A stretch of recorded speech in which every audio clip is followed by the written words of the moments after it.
Bleach's lore is actually kind of insane, which is actually really funny considering when Bleach originally ended, we didn't know that much about its expanded history.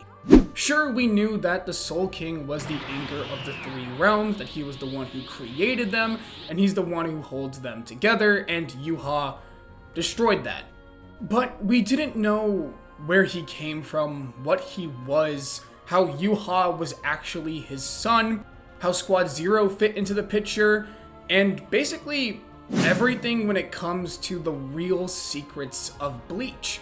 And I'm gonna be honest with you, I don't think anyone expected us to get the plethora of information we have gotten since Bleach's ending till now. Especially with the 1000-Year Blood War anime currently going on, we are getting a ton of new information that really puts a lot of stuff into perspective for Bleach, which makes the series even better for me personally.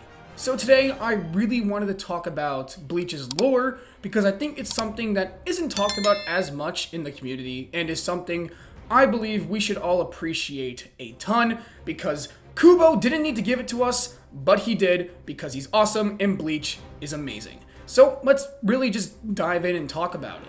The first time we really got any sort of information on Bleach's more expanded lore was the Can't Fear Your Own trilogy, which I'm not going to summarize, but basically, Ichibei in those novels just spills every dark secret in the Soul Society. We learned that about 1 million years ago, the Bleach world was this singular primordial plane of existence, where life and death didn't exist. Humans were there, but they were sort of these entirely different creatures. There was no cycle. It was just kind of a peaceful existence until Hollows just kind of spawned into existence and started causing absolute chaos. And so, in order to stop the Hollows, the consciousness of Bleach's world, or some ethereal being, or I don't know, something, spawned in the Soul King. And the Soul King kind of balanced out the Hollows, specifically the Menos Grande. And so you had the Soul King kind of being this cornerstone of the world. But eventually, the person who became their savior became the humans' worst nightmare because they feared his overwhelming power. The Soul King, of course, was the first person to have the Almighty, meaning he could not only see into the future, but know how to change it to whatever he wanted to. And we've seen his version of the Almighty as opposed to Yhwach now.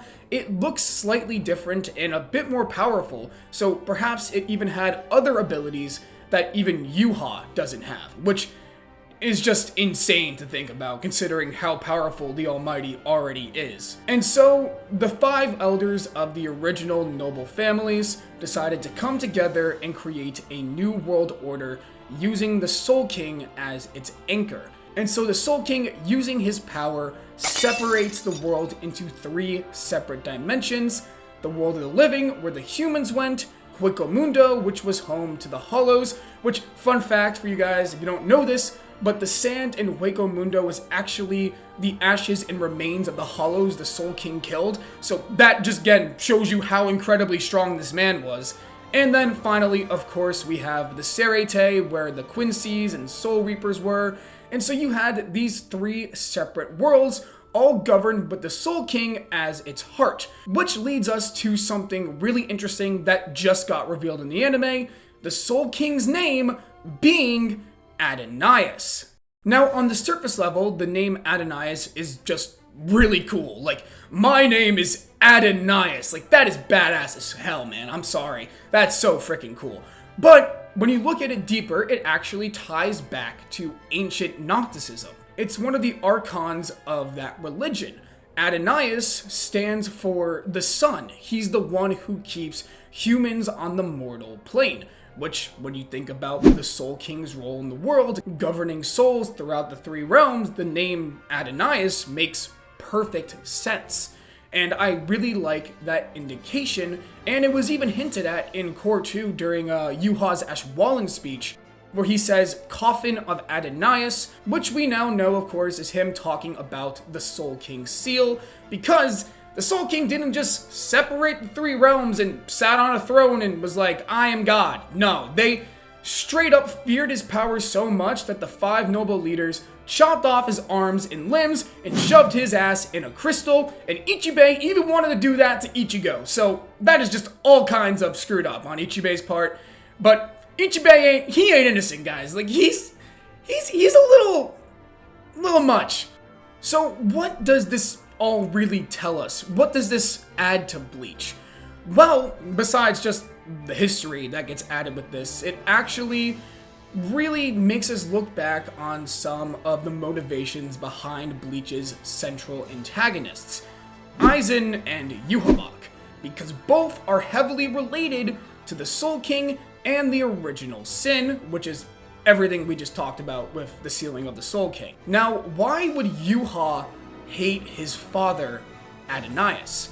Well, it's very simple. From one of the newest episodes of Bleach, we get a glimpse at what this world looked like. Seemingly, Yhwach was alive in this world. He was in, I believe, a pool of reishi, and we see the Soul King in this world.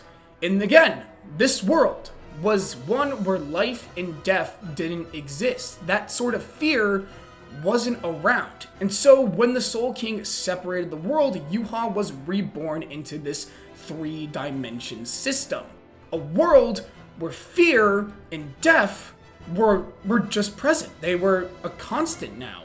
Something Yhwach never knew. And remember, when Yhwach was born, he couldn't even move, talk, function, do whatever. But when people died, he would gain more and more of his strength back. And every single time someone died, he would feel their emotions, their fear of death. And this happened thousands upon thousands of times before he finally became the Quincy King. So Yhwach has witnessed thousands of people express this fear of death, which his father created.